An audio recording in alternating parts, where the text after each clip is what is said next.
ನಿನಗೆ ಫಲವಾಗಿ ಮುಟ್ಟುತ್ತೆ. ಆ ರೀತಿಯ ಸಮರ್ಪಣೆ ಯೇಸು ನಮ್ಮ ಮೇಲೆ ಪ್ರೀತಿ ಇಟ್ಟುಕೊಂಡು ಭೂಲೋಕದ ಸಕಲ ಜನಾಂಗ ಭಾಷೆಗಳನ್ನಾದಂತೆ ಎಲ್ಲ ಜನರಿಗೂ ತನ್ನ ಸತ್ಯ ಗೊತ್ತಾಗಬೇಕು, ಎಲ್ಲರಿಗೂ ನನ್ನ ರಕ್ತವನ್ನು ಸುರಿಸಿ ಶಿಲುಬೆಗೆ ಅದ್ಭುತವಾದ ತ್ಯಾಗ ಮಾಡಿ ಆ ಪ್ರೀತಿಯನ್ನು ತೋರ್ಪಡಿಸುವ ಮೂಲಕ ತಂದೆ ದೇವರನ್ನು ಸಮಾಧಾನಪಡಿಸಿ ಮಾನವ ಕುಲವನ್ನು ಗೆದ್ದುಕೊಳ್ಳಬೇಕು, ಪರಲೋಕ ಸೇರಿಸಬೇಕೆಂಬಂತ ಒಂದು ದೊಡ್ಡ ಸಮರ್ಪಣೆ ಮಾಡಿದ್ದಾರೆ. ಅದರ ಹಿಂದೆ ಪ್ರೀತಿ, ಹಾಗೆ ಪರಲೋಕ ಸೌಭಾಗ್ಯ ಅನ್ನುವ ವಿಷಯ. ನಮ್ಮ ಮೇಲೆ ಪ್ರೀತಿ ಇರುವುದಕ್ಕೆ, ತಂದೆಯ ಮೇಲೆ ಪ್ರೀತಿ ಇರುವುದಕ್ಕೆ, ತಂದೆಯನ್ನು ಸಮಾಧಾನಪಡಿಸಲಿಕ್ಕೆ, ನಮ್ಮನ್ನು ಸ್ವಾರ್ಥದಿಂದ ಶುದ್ಧ ಮಾಡೋದಕ್ಕೆ ತನ್ನನ್ನೇ ಸಮರ್ಪಿಸಿಕೊಳ್ಳುವುದಿದೆ. ಯಾರಾದರೂ ನಮ್ಮನ್ನು ದೇವರಿಗೆ ಏನು ಮಾಡಿದ್ದಾರೆ ಅಂತ ಕೇಳಿದರೆ, ನನಗೆ ರೋಗವನ್ನು ಮಾಡಿದ್ದಾರೆ, ಅದ್ಭುತ ಮಾಡಿದ್ದಾರೆ, ಅದು ಕೊಟ್ಟಿದ್ದಾರೆ, ಇದು ಕೊಟ್ಟಿದ್ದಾರೆ ಅನ್ನೋದಕ್ಕಿಂತ ಆತ್ಮಿಕ ಸ್ವರವಾಗಿರುವ ಶಿಲುಬೆಯ ತ್ಯಾಗವನ್ನು ಹೇಳಿ ತನ್ನ ಜೀವವನ್ನು ಕೊಡುವ ತನಕ ನನ್ನ ಪ್ರೀತಿ ಮಾಡಿದ್ದಾರೆ. ಇನ್ನೇನು ಮಾಡಬೇಕು? ಇದಕ್ಕಿಂತ ದೊಡ್ಡ ಸಂಗತಿ ಏನಿಲ್ಲ. ತನ್ನ ಜೀವವನ್ನೇ ನನಗಾಗಿ ಮಾನವ ಕುಲಕ್ಕೆ ಸಮರ್ಪಣೆ ಮಾಡಿದ್ದಾರೆ ಅಂದರೆ ಅದಕ್ಕಿಂತ ದೊಡ್ಡ ಸೌಭಾಗ್ಯ ಅಥವಾ ಏನು ಮಾಡಿದ್ದಾರೆ ಅಂತ ಪ್ರಶ್ನೆಗೆ ಉತ್ತರ ಯಾವುದು ಇಲ್ಲ ಅನ್ನುವಂಥ ರೀತಿಯಲ್ಲಿ ನಾವು ಹೇಳಿದ್ದೇವೆ. ನಿಜವಾಗಲೂ ನಮ್ಮಲ್ಲೂ ಸಮರ್ಪಣೆ ಇದೆ ಎಂಬುದಾಗಿ ಸಮರ್ಪಣೆಯ ವಿಷಯದಲ್ಲಿ ನಾವು ಕೆಲವು ಸತ್ಯಗಳನ್ನು ನೋಡುವಾಗ ದೇವರ ವಾಕ್ಯ ಹೇಗೆ ಸಮರ್ಪಿಸಬೇಕೆಂಬುದು ಪ್ರಾಮುಖ್ಯವಾದದ್ದು. ಯಾರಿಗೆ ಸಮರ್ಪಿಸಬೇಕು? ಅದು ದೇವರಿಗಾಗಿ. ನಾವೇನೇ ಮಾಡಿದರೂ ಅದು ದೇವರಿಗಾಗಿ. ಯಾಕಂದ್ರೆ ಅದಕ್ಕೆ ಉಳಿದಿರುವ ದೇವರು ನಾವು ನಮ್ಮಲ್ಲಿ ದೈವ ಪ್ರಯತ್ನ ಹೊರತು ನಾವು ಅದಕ್ಕೆ ಏನೂ ಮಾಡಲಿಕ್ಕೆ ಸಾಧ್ಯ ಇಲ್ಲ. ನಿಮ್ಮ ಪುಣ್ಯ ಅಥವಾ ದಾನ ಧರ್ಮದಿಂದ ನೀವು ದೇವರನ್ನು ಕಂಡುಕೊಂಡಿಲ್ಲ. ದೇವರ ಉಚಿತಾತ್ಮದ ಕೃಪೆಯಿಂದ ದೇವರನ್ನು ಕಂಡುಕೊಂಡು ಲೋಕದಲ್ಲಿ ಎಷ್ಟೋ ಜನ ಜೀವಿಸುವ ಜೀವ ಸ್ವರೂಪವನ್ನು ಯಾರು ಆತ್ಮದಲ್ಲಿ ಆರಾಧನೆ ಯಾಕೆ? ಮಹಿಮೆಯ ಜ್ಞಾನ, ಮಹಿಮೆಯ ಬಲ, ಮಹಿಮೆಯ ಆರೋಗ್ಯ, ಸಂತೋಷ ಹೇಗೆ ಅನ್ನುವಂಥ ಸತ್ಯವನ್ನು ತಿಳಿದುಕೊಂಡಿದ್ದಾರೆ. ಎಂದು ನಾವು ಅದನ್ನು ತಿಳಿದಿದ್ದೇವೆ, ಆ ಪ್ರಕಾರ ಸಾಗುತ್ತಿದ್ದೇವೆ ಅಂದರೆ ದೇವರ ವಾಕ್ಯ. ಹಾಗಿರುವಾಗ ಪ್ರಿಯರೇ, ದೇವರ ವಾಕ್ಯ ಹೇಳುತ್ತಿದೆ ಸಮರ್ಪಣೆ ದೇವರಿಗಾಗಿಯೇ. ಅದನ್ನು ನೀವು ಸಮರ್ಪಿಸುವಾಗ ಇದು ನನ್ನಿಂದ ಬಂದದ್ದಲ್ಲ, ದೇವರಿಂದ ತಿಳ್ಕೊಳ್ಳಬೇಕು. ಅದನ್ನು ಸಧರ್ಮವಾಗಿ, ಅದರಿಂದ ಲಾಭ ಬರುತ್ತೆ ಎಂಬುದಾಗಿ ಅಲ್ಲ, ಸಧರ್ಮವಾಗಿ, ನಿರ್ಭಯವಾಗಿ, ಫ್ರೀಯಾಗಿ, ಸ್ವತಂತ್ರವಾಗಿ ಮಾಡಬೇಕು. ಹಾಗೆ ಅದು ದೇವರಿಗೆ ಸಲ್ಲಬೇಕು, ಮನುಷ್ಯರಿಗೆಲ್ಲ ದೇವರಿಗೆ ಸಲ್ಲಬೇಕು. ನಾವು ಏನೇ ಒಳ್ಳೆ ಕೆಲಸ ಮಾಡಿದ್ರು ಅದು ದೇವರಿಗೆ ಸಲ್ಲಬೇಕೆನ್ನುವಂಥ ಮನೋಭಾವನೆಯಿಂದ ನಾವು ಮಾಡಿದ್ದೇವೆ. ಅದು ನಿಜವಾದಂಥ ಸಮರ್ಪಣೆ. ಹೇಗೆ ಸಮರ್ಪಿಸಬೇಕಂದ್ರೆ ಜೀವಂತವಾಗಿ, ಜೀವ ಕಳೆಯನ್ನು ಸಂತೋಷವಾಗಿ ದೇವರ ಆತ್ಮನಿಗೆ ವಿಧೇಯರಾಗುತ್ತಾ ದೇವರಿಗಾಗಿ, ನನಗಾಗಿ, ಮನುಷ್ಯರಾಗಿ ಅಲ್ಲ ಅನ್ನುವಂಥ ರೀತಿಯಲ್ಲಿ ಸಮರ್ಪಣೆ ಮಾಡಿ ಯೇಸುವನ್ನು ಗಮನಿಸೋಣ. ಶಿಲುಬೆಯಲ್ಲಿ ರಕ್ತ ಸುರಿಸಿದ ಜೀವವನ್ನು ಸಮರ್ಪಿಸಿದರು. ಅದು ತಂದೆ ದೇವರ ಸಮಾಧಾನಕ್ಕೋಸ್ಕರ. ಲೋಕ ಕೆಟ್ಟು ಹೋಗುವಾಗ ತಂದೆ ದೇವರು ನಾನಾ ರೀತಿಯಲ್ಲಿ ತನ್ನನ್ನು ತಿಳಿದುಕೊಂಡು ಏಕೈಕ ಪುತ್ರನನ್ನು ಕಳಿಸುವ ಮೂಲಕ ತನ್ನನ್ನು ಸಮಾಧಾನ ಮಾಡಿ ಕರ್ತನಿಗೆ ದೇವರ ಸಂಕಲ್ಪವನ್ನು ಪೂರ್ಣ ಮಾಡಿದರು. ಹಾಗೆ ನಾವು ಯೇಸುವಾಗಿ ಏನೇ ಮಾಡಿ ತಂದೆ ದೇವರಿಗೆ ಹಾಗೆ ಯೇಸು ಸ್ವಾಮಿಗೋಸ್ಕರ ಮಾಡಿದ್ದೇವೆ ಅದು ಪೂರ್ಣವಾಗುವುದು, ಫಲ ಕೊಡುವುದು ಮತ್ತು ನಿಜವಾದಂಥ ಸಮರ್ಪಣೆ. ನಮ್ಮ ಸಮರ್ಪಣೆ ದೇವರಿಗಾಗಿಯೇ ಇರಬೇಕು ಮತ್ತು ಅದು ದೇವರಿಗೇ ಅದನ್ನು ಸಂದರ್ಭವಾಗಿ ಜೀವಕಲೆಯಿಂದ ಮಾಡಿ ನಾನು ಸಮರ್ಪಣೆ ಮಾಡಿದ್ದೇನೆ ಮತ್ತು ಸಂತೋಷದಲ್ಲಿ ಸಾಗಬೇಕಂತೆ ಸಮರ್ಪಣೆಯ ಒಂದು ಸತ್ಯಾಂಶ. ಯಾವುದನ್ನು ಸಮರ್ಪಿಸಬೇಕು, ನಾವು ಯಾವುದನ್ನು ಸಮರ್ಪಿಸಬೇಕು, ಇದು ಪ್ರಾಮುಖ್ಯವಾದ. ಮೊದಲನೇದಾಗಿ ಚಿಂತೆ, ಯಾವುದನ್ನು ನಾವು ಸಮರ್ಪಿಸಬೇಕು? ಮನಪೂರ್ವಕವಾಗಿ ದೇವರಿಗಾಗಿಯೇ ನಮ್ದೇನು ಇಲ್ಲದಾಗಿ ಸಧರ್ಮಿಗಳಾಗಿ ಜೀವ ಕಳೆಯಿಂದ ಸಂತೋಷದಿಂದ ನಂಬಿಕೆಯಿಂದ ಪ್ರೀತಿಯಿಂದ ಭಯಭಕ್ತಿಯಿಂದ ನಾವು ಏನೇ ಮಾಡಲು ದೇವರಿಗೋಸ್ಕರವಾಗಿ ಮಾಡಿದ್ದೆ ಅಂದರೆ ಅದು ನಿಜವಾದಂಥ ಸಮರ್ಪಣೆ, ಅದು ನಿಜವಾದಂಥ ತ್ಯಾಗ. ಅದು ಮನುಷ್ಯರಿಗೆ ಮಾಡಿ ನಾವು ಫಲ ಹೊಂದಲ್ಲ, ದೇವರಿಗೆ ಮಾಡಿದರೆ ಪರಲೋಕದಲ್ಲಿ ಇಹಲೋಕದಲ್ಲಿ ಎರಡರಲ್ಲೂ ಫಲ ಹೋಗುತ್ತೆ. ಹಾಗಾಗಿ ದೇವರಿಗೆ ಮಾಡಬೇಕು. ಯಾವ್ಯಾವುದನ್ನು ನಾವು ಸಮರ್ಪಿಸಬೇಕು? ದೇವರಿಗೋಸ್ಕರ ಮಾಡೋದಕ್ಕೆ ನಾನು ತಿಳಿದಿದ್ದೇನೆ. ಹಾಗಿದ್ರೆ ಯಾವುದನ್ನು ಸಮರ್ಪಿಸಬೇಕು? ಮೊದಲಿಗಾಗಿ ಚಿಂತೆ. ಕೀರ್ತನೆ 37:5 ವಚನ ನೋಡ್ರಿ. 37:5 ನಿಮ್ಮೆಲ್ಲ ಚಿಂತಾ ಭಾರವನ್ನು ದೇವರಿಗೆ ಸಮರ್ಪಿಸಿ ನಿಶ್ಚಿಂತರಾಗಿ. ನಿಮ್ಮೆಲ್ಲ ಚಿಂತಾ ಭಾರವನ್ನು ದೇವರಿಗೆ ಪ್ರತಿದಿನ ಸಮರ್ಪಿಸಿ ನಿಶ್ಚಿಂತರಾಗಿ. ಯಾಕೆ ಈ ಮಾತನ್ನು ದೇವರು ಹೇಳಿದ್ದಾರೆ? ದಾರಿಗಳಿಗೆ ಮಾತನಾಡ್ತಾರೆ. ನಾವು ಚಿಂತೆ ಮಾಡಿ ಒಂದು ಇದಕ್ಕೆ ಬೇಡಿಕೆ ಆಗಲ್ಲ, ನಮ್ಮ ಚಿಂತೆಗಳಿಗೆ ಉತ್ತರವೂ ಸಿಗಲ್ಲ. ಇದನ್ನು ಸ್ಪಷ್ಟವಾಗಿ ಮಾತಾಡಿ 25-34 ವಚನಗಳು ದೇವರ ವಾಕ್ಯ ಹೇಳ್ತಿದೆ. ಚಿಂತೆ ಮಾಡಿ ಮಾಡಿ ಒಂದು ಮೊಳ ಉದ್ದ ಬೆಳೆಯುವುದರಿಂದ ಯಾರಿದ್ದಾರೆ? ಅಡವಿಯ ಹುಲ್ಲು ಹೂಗಳನ್ನು ಅವುಗಳಿಗೆ ಬಂದ ಜೀವ ಕಡೆ ಅಥವಾ ಒಂದು ಸೌಂದರ್ಯ ಅರಸನಾದ ಸೊಲೊಮೋನನು ಅಡವಿಯ ಹುಲ್ಲಿಗೆ ಆ ರೀತಿ ದೇವರು ಉಡಿಸಿದಾಗ ಅವುಗಳಿಗಿಂತ ಹೆಚ್ಚಿನವರಾದಂಥ ನಿಮ್ಮ ದೇವರು ಅದ್ಭುತವಾಗಿ ನಡೆಸಲು ಚಿಂತೆ ಮಾಡಿ ಮಾಡಿ ಒಂದಷ್ಟು ಉತ್ತರಕ್ಕೆ ಸಾಲದೆ ಮೊದಲು ದೇವರ ರಾಜ್ಯಕ್ಕಾಗಿ ನೀತಿಗಾಗಿ ತಮಕಪಡಿ, ಅವರಿಗೆ ಎಲ್ಲವೂ ಸಿಗಬಹುದು. ಅದನ್ನೇ ನಾವು ಮೆಚ್ಚುವಂಥದ್ದು.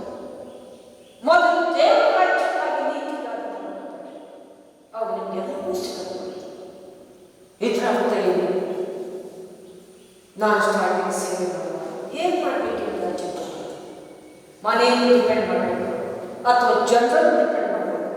ನನ್ನ ಜೀವಿತ ಹೇಗೆ ಎಂಬುದಾಗಿ ನಾವು ದೇವರನ್ನು ಕೇಳುವಾಗ 1999ರಲ್ಲಿ ಮತ್ತಾಯ 6:25-34 ಮೊದಲು ನೀವು ದೇವರ ರಾಜ್ಯಕ್ಕಾಗಿ ನೀತಿಗಾಗಿ ತಗೊಳ್ಳಿ, ಯಾವುದಕ್ಕೂ ಚಿಂತೆ ಮಾಡಬೇಡಿ. ಅಡವಿಯ ಹುಲ್ಲಿಗೆ ಅಷ್ಟೊಂದು ಸೌಂದರ್ಯವನ್ನು ಕೊಟ್ಟಿರುವಾಗ ಅವುಗಳಿಗಿಂತ ಹೆಚ್ಚಿನವಾದಂಥ ನಿಮಗೆ ಇನ್ನೂ ಶ್ರೇಷ್ಠವಾದದನ್ನು ನಾನು ಗ್ರಹಿಸ್ತೇನೆ. ಮೊದಲು ದೇವರ ರಾಜ್ಯಕ್ಕಾಗಿ ನೀತಿಗಾಗಿ ಚಿಂತೆ ಮಾಡಬೇಡಿ. ಚಿಂತೆ ವಿಷಯದಲ್ಲಿ ನಿಶ್ಚಿತವಾಗಿದ್ದು ದೇವರಿಗೆ ಎಲ್ಲವನ್ನು ನಡೆಸಿ. ಚಿಂತೆಯ ವಿಷಯದಲ್ಲಿ ನಮ್ಮಲ್ಲಿ ಸಮರ್ಪಣೆ ಇರಬೇಕು. ದೇವರಿಗೆ ಒಪ್ಪಿಸಿದ್ದಾದ್ರೆ ಅದರ ಬಗ್ಗೆ ನಾವು ಚಿಂತೆ ಮಾಡಲ್ಲ. ಅಲ್ಲಿ ನಮ್ಮ ಸಮರ್ಪಣೆ ನಿಜವಾದಂಥ ಜೀವವನ್ನು ತಂಗಿ ಸಧರ್ಮವಾಗಿ ದೇವರಿಗೆ ಮೆಚ್ಚುಗೆಯಾಗಿ ಆ ಸಮರ್ಪಣೆ ಚಿಂತೆಯಲ್ಲಿದ್ದರೆ ನಿಜವಾಗೂ ನಾವು ಗೆದ್ದುಕೊಂಡಾಗೆ, ಫಲ ಹೊಂದಿದಾಗ, ಉತ್ತರ ಸಿಕ್ಕಿದಾಗೆ ಮತ್ತು ಮಗನೇ ಮಗಳೇ ಕಂದ ನನ್ನ ಮಾತುಗಳಿಗೆ ಕಿವಿಗೊಟ್ಟಿದ್ದ ನಿನ್ನನ್ನು ನಾನು ನಡೆಸುವೆ. ಪ್ರೀತಿ ಸತ್ಯಗಳು ನಿನ್ನೊಳಗೆ ದೀರ್ಘಾಯುಷ್ಯವನ್ನು ಬಯಸುವೆ. ನನ್ನ ಸತತ ಸಹಾಯವನ್ನು ಮಾಡಬೇಕು. ನಿನ್ನ ಜೊತೆನೇ ಇರ್ತೀನಿ. ಯಾವುದಕ್ಕೂ ಭಯಪಡ, ನಿಶ್ಚಿಂತನಾಗಿದ್ದು ಸಂತೋಷದಿಂದ ಪರಿಶುದ್ಧ ಯಥಾರ್ಥವಾಗಿ ನನ್ನ ಘನಪಡಿಸುತ್ತಾ ಸ್ತುತಿಸುತ್ತಾ ಸದಾ ಬಾಯಲ್ಲಿ ಸ್ತೋತ್ರ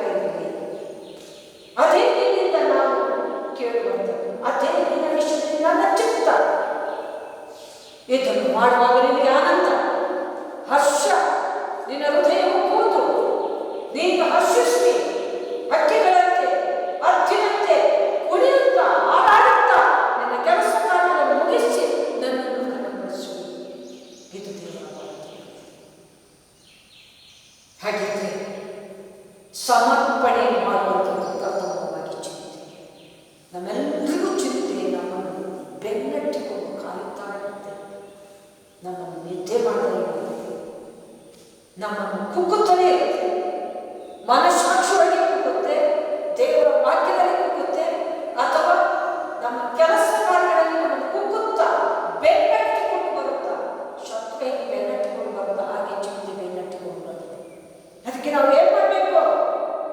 ದೇವರು ಅದ್ಭುತವಾದ ವಾಕ್ಯದಲ್ಲಿ ಮಾತಾಡಿದರೆ ಏನು?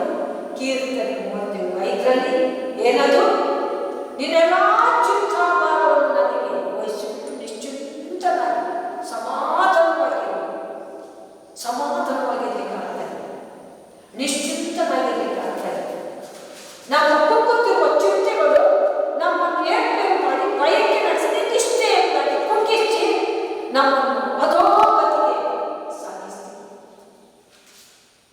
ಆ ಚಿಂತೆಗಳನ್ನು ದೇವರಿಗೆ ಒಪ್ಪಿಸಿ ನಾವು ನಿಶ್ಚಿಂತರಾಗಿರೋದಾದ್ರೆ ನಿಜವಾಗೂ ಚಿಂತೆ ವಿಷಯದಲ್ಲಿ ನಮಗೆ ಸಮರ್ಪಣೆ ಇದೆ ಎಂಬುದಾಗಿ ಅರ್ಥ. ಸಮರ್ಪಣೆ ಇಲ್ಲದೆ, ಚಿಂತೆ ವಿಷಯದಲ್ಲಿ ಸಮರ್ಪಣೆ ಇಲ್ಲದೆ ನಾವೇ ಚಿಂತೆ ಮಾಡ್ತಾ ಹೋದರೆ ನಾವು ಕಂಗಾಲಾಗ್ತೀವಿ, ನಮ್ಮನ್ನು ತರಿಸಿಲ್ಲ, ಕುಗ್ಗಿ ಹೋಗ್ತೀವಿ, ನಾವು ಚಿಂತಿಸ್ತೀವಿ. ನಮ್ಮಲ್ಲಿ ಅಸಂಗ, ಆಸಕ್ತಿ, ಮೇಲನ ಬಲ, ಜ್ಞಾನ, ಸಂತೋಷ ಸಿಗಲಿಕ್ಕೆ ಸಾಧ್ಯ. ಇದು ನಮ್ಮ ವಶವಾಗಬೇಕು. ಇದನ್ನೇ ನಾನು ದೇವರು ಬಯಸುವುದು.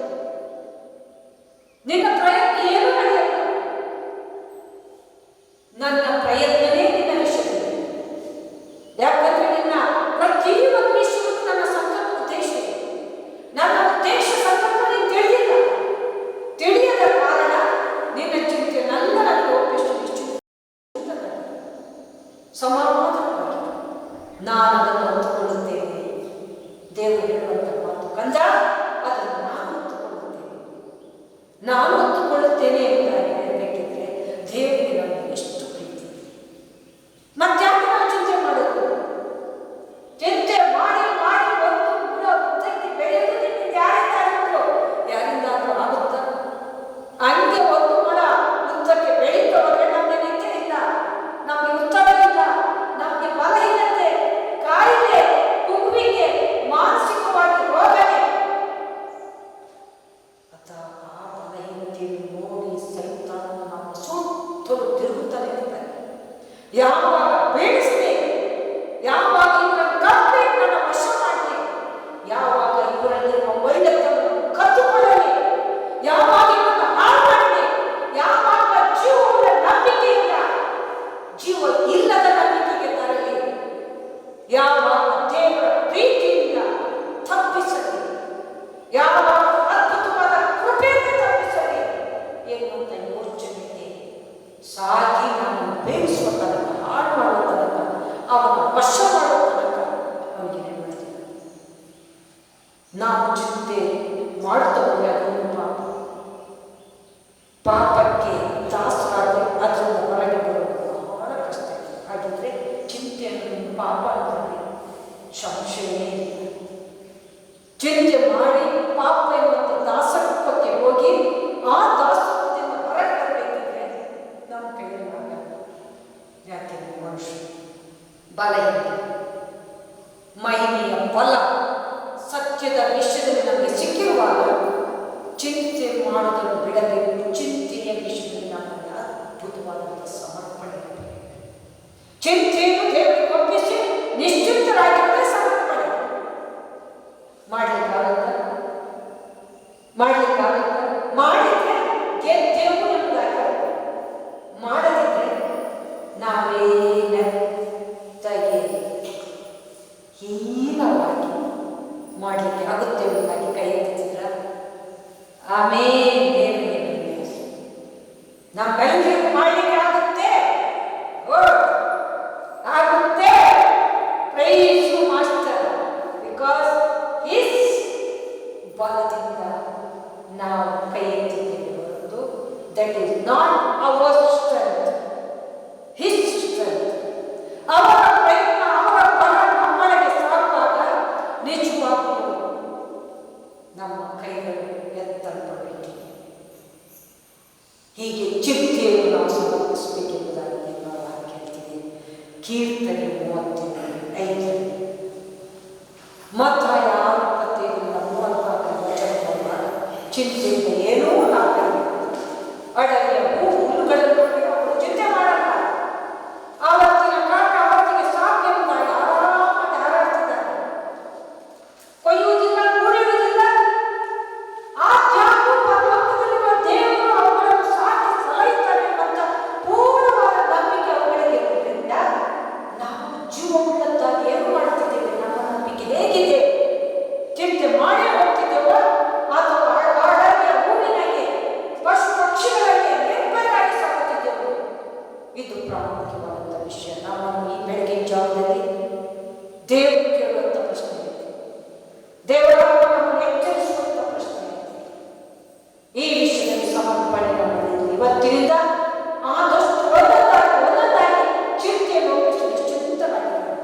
ನಂದೊಂದು ಅನುಭವ, ಎಂಥ ಹೋರಾಟಗಳು, ನೋವುಗಳು ಅಥವಾ ಅದ್ಭುತವಾದಂಥ ಕುಗ್ಗುವಿಕೆಗಳು ನನ್ನನ್ನು ಸುತ್ತುವರಿದಿಲ್ಲ. ಸ್ವಾಮಿ, ನಿನ್ನ ಚಿಂತೆಗಳು ಯಾವುದಲ್ಲ, ಎಲ್ಲದಕ್ಕೂ ನಿನ್ನ ಚಿಂತೆ.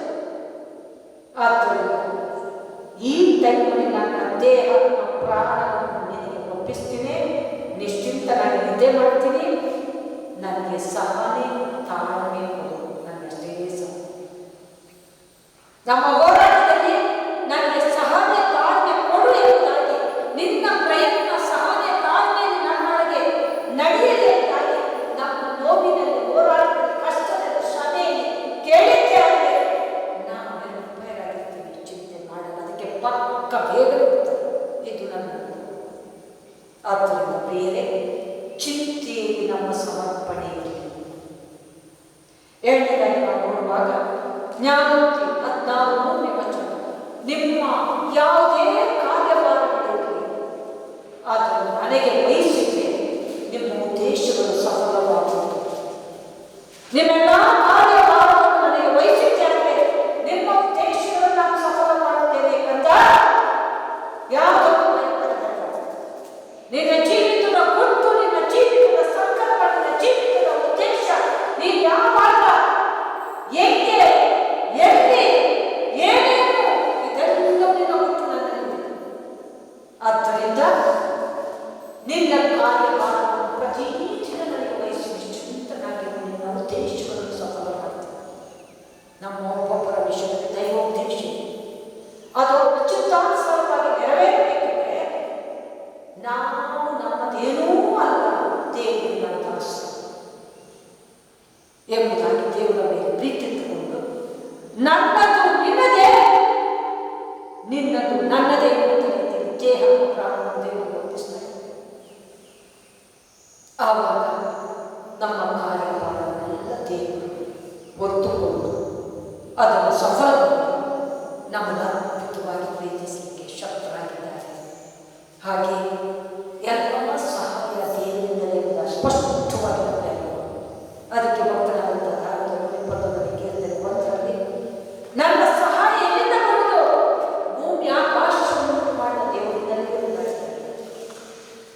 ಹಾಗೆ ನಾವೆಲ್ಲ ಕಾರ್ಯಭಾರವನ್ನು ದೇವರಿಗೆ ಒಪ್ಪಿಸುವಾಗ ದೇವರಿಂದಲೇ ಸಹಾಯ ಬರುತ್ತದೆ. ಭೂಮಿ ಆಕಾಶ ನಮ್ಮನ್ನು, ನಿಮ್ಮನ್ನು, ಸೃಷ್ಟಿ ಎಲ್ಲ ವಸ್ತುಗಳನ್ನು, ಜಲ, ಜಡ, ಪ್ರಾಣಿ, ಪಕ್ಷಿ, ಪ್ರತಿ ಒಂದು ಗುಡ್ಡ, ಬೆಂಕಿ, ಯಾವ್ಯಾವುದು ಈ ಲೋಕದಲ್ಲಿ ದೇವರಿಂದ ಸೃಷ್ಟಿಯಾಗುವ ಎಲ್ಲವೂ ದೇವರಿಗೆ ಸಮರ್ಪಣೆ ಆಗಬೇಕು. ಎಲ್ಲವೂ ದೇವರಿಗೆ ಒಪ್ಪಿಸಬೇಕು. ಯಾಕಂದ್ರೆ ನಮ್ಮಲ್ಲಿ ಏನು ನಡೆಯುತ್ತೆ, ಲಾಸ್ಟಿಗೆ ನಾವು ಈ ಲೋಕದ ಯಾರು ಮುಖ್ಯವಾದ್ರು ದೇವರು ನಮಗೆ ನೇಮದ ಜ್ಞಾನ ಕೊಟ್ಟಿದ್ದಾರೆ. ದೈವ ಅಧೀನರಾದರು, ದೇವರಿಗೆ ಸೇರಿದರು. ಇಷ್ಟೊಂದು ಭೂ ಅಧೀನದಲ್ಲಿದ್ದರೆ ಜೀವದ ಉಸಿರನ್ನು ತೆಗೆದುಕೊಂಡು ದೇವರಿಗೆ ಅಧೀನ. ಅದಕ್ಕೆ ಇರುವಂತಹ ವಶದಲ್ಲಿ ಇಟ್ಟುಕೊಂಡು ನೀನು ನನ್ನ ಉಸಿರನ್ನು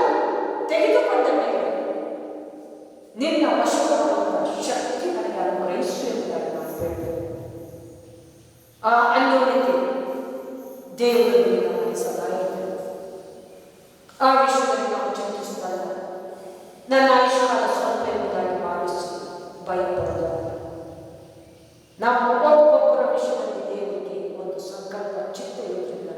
ಅದು ದೇವರು ಪೂರ್ಣವಾಗಿ ಮಾಡಬೇಕಿದೆ.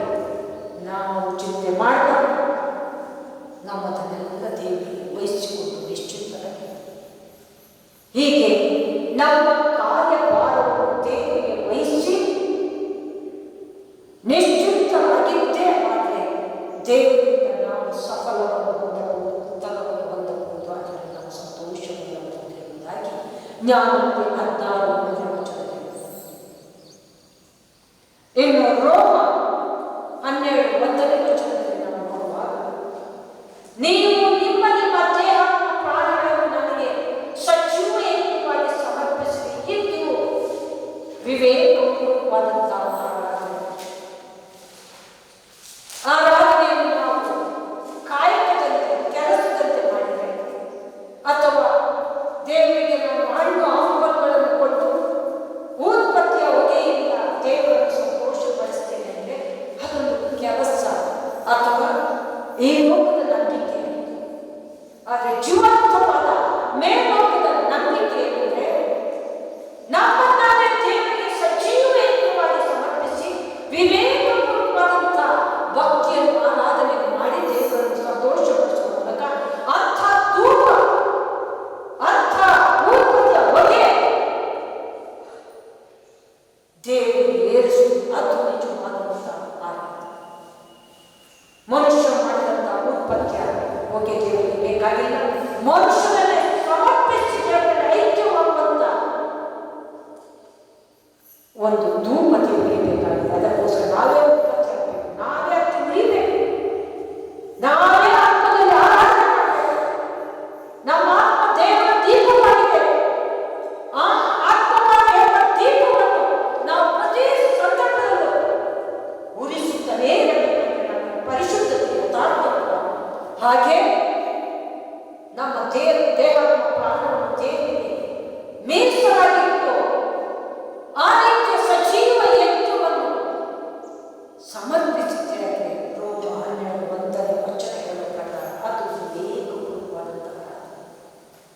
ಇದನ್ನು ನಾವು ಮಾಡುತ್ತಿರುವಾಗ ನಮ್ಮಲ್ಲಿ ಸಮರ್ಪಣೆಯಿಂದ ಇದನ್ನು ಮಾಡುತ್ತೇವೆ.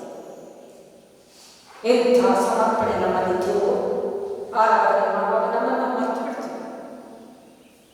ದೇವರ ಬಲವನ್ನು ಹೊಂದುತ್ತೀವಿ. ಆ ಮಹಿಮೆ ಆನಂದದಲ್ಲಿ ಸಂತೋಷದಲ್ಲಿ ತೇಲಾಡ್ತೀವಿ.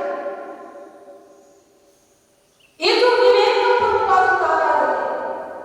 ಇದಕ್ಕೆ ಮೆಚ್ಚುವಷ್ಟು ದೇವರು ಯಾವುದಕ್ಕೂ ಮೆಚ್ಚು. ಯಜ್ಞ ಹೋಮಗಳನ್ನು ಅರ್ಪಿಸಬೇಕೆಂದಿರುವವನು ನನ್ನ ಮಾತು ಕೇಳದೆ ಆ ಮಾತು ಕೇಳುವುದು ನನಗೆ ಉತ್ತಮವಾಗಿ. 1 ಸಮುದ್ರ 22 ವಚನ. ಯಜ್ಞ ಹೋಮಗಳನ್ನು ಅರ್ಪಿಸುವುದಕ್ಕಿಂತ ನನಗೆ ವಿಧೇಯನಾಗಿ ನನ್ನ ಮಾತುಗಳನ್ನು ಕೇಳುವುದು ಉತ್ತಮವಾಗಿದೆ. ನಾವು ವಿಧೇಯತ್ವಕ್ಕೆ ಮೆಚ್ಚುವಷ್ಟು ನಿಮ್ಮ ಯಜ್ಞ ಹೋಮಗಳಿಗೆ ಮೆಚ್ಚುವುದಿಲ್ಲ. ಮಾತು ಕೇಳಿ ವಿಧೇಯನಾಗಿ ನಾವು ಮಕ್ಕಳಿಗೆ ರಿವರ್ಸ್ ಮಾತಾಡ್ತಾ ಇದ್ದಾರೆ. ನನ್ನ ಮಾತು ಕೇಳು, ನಾನು ತಂದೆ ತಾಯಿ ಅಥವಾ ಗುರು ನಿನಗೆ ಒಳ್ಳೆಯದಾಗುತ್ತೆ. ದೇವರ ದಯೆ ಮನುಷ್ಯ ದಯೆ ನಿನಗೆ ಇರುತ್ತೆ. ನಿನಗೆ ದೇವರು ಕ್ಷಮಿಸ್ತಾರೆ, ಕರುಣೆ ತೋರಿಸ್ತಾರೆ. ನಿನ್ನನ್ನು ಓದದಲ್ಲಿ ಹೋಗಬೇಡ. ದೇವರ ದಯೆ ಸದಾ ನಾವು ಹೇಳ್ತಾರೆ. ದೊಡ್ಡವರು ಹೇಳುವುದು ನಮಗೆ ಭಯಭಕ್ತಿ ತೋರಿಸುವಂಥದ್ದು ನಿಜವಾಗಿ ದೇವರ ಪ್ರೇರಣೆ. ಆವಾಗ ನಮ್ಮ ಕಾರ್ಯಭಾರವನ್ನು ನಾವು ದೇವರಿಗೆ ವಹಿಸಿ ಸಫಲವನ್ನು ಹೊಂದಲಿಕ್ಕೆ ಸಾಧ್ಯವಾಗುತ್ತೆ. ಇಂಥ ಸಮರ್ಪಣೆ ನಮ್ಮಲ್ಲಿರಬೇಕೆಂಬುದಾಗಿ ದೇವರು ಬಯಸ್ತಿದ್ದಾರೆ. ನಮ್ಮ ದೇಹವನ್ನು ಪ್ರಾಣವನ್ನು ದೇವರಿಗೆ ಸಜೀವ ಯಜ್ಞವಾಗಿ ಸಮರ್ಪಿಸಿದ್ದಾರೆ. ಅದು ನಿಜವಾದ